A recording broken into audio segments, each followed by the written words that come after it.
And attorney George Parnham has been her defense lawyer since the case began, and he joins us now. Hello, Mr. Parnham. Really good to see you. Thank you very much for having me. When I told people that we were going to be interviewing you today, everybody said, has it been 10 years? I couldn't even believe it's been 10 years. Does it seem 10 years to you? You were there from the beginning. No, I was very much surprised that I'm told that it was 10 years ago that the verdict came back, the first verdict, that they came back with the conviction. And we listened to the details of the case again. It brings it all back about how disturbing, how troubling, how horrific it was.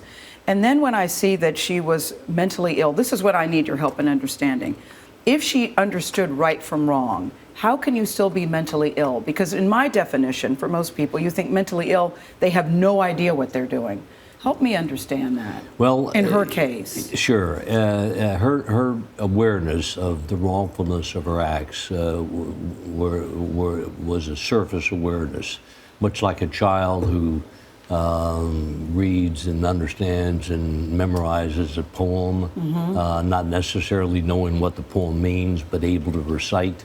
Andrea believed absolutely that her children were going to perish and burn forever in the fires of hell.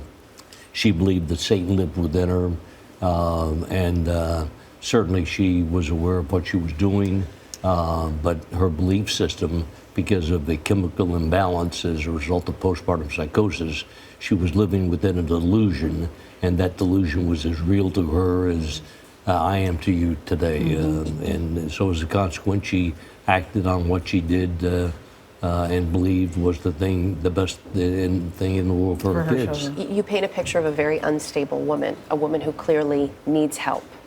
And yet you believe that now she should re-enter society.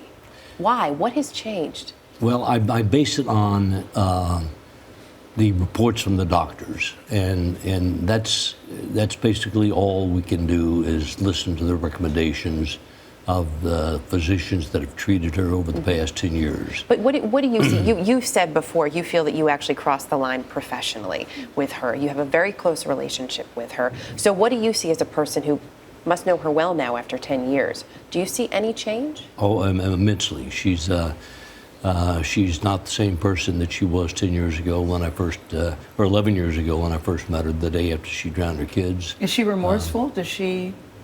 Very much so. Is she remorseful? Very much so. She's she grieves for her children. She, the days of birthdays, she grieves for her kids. Obviously on the date of the anniversary, I hate that word, but the date of the anniversary of the deaths, those are tough times for her. The chances of her walking, Mr. Parnham, are what?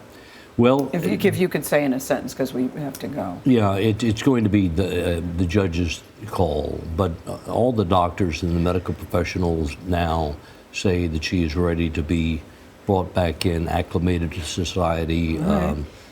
Where, when, it's anybody's guess, but I think she's well enough. It is a decision many will be watching very closely. Thanks for being with us this morning. Thank you very much.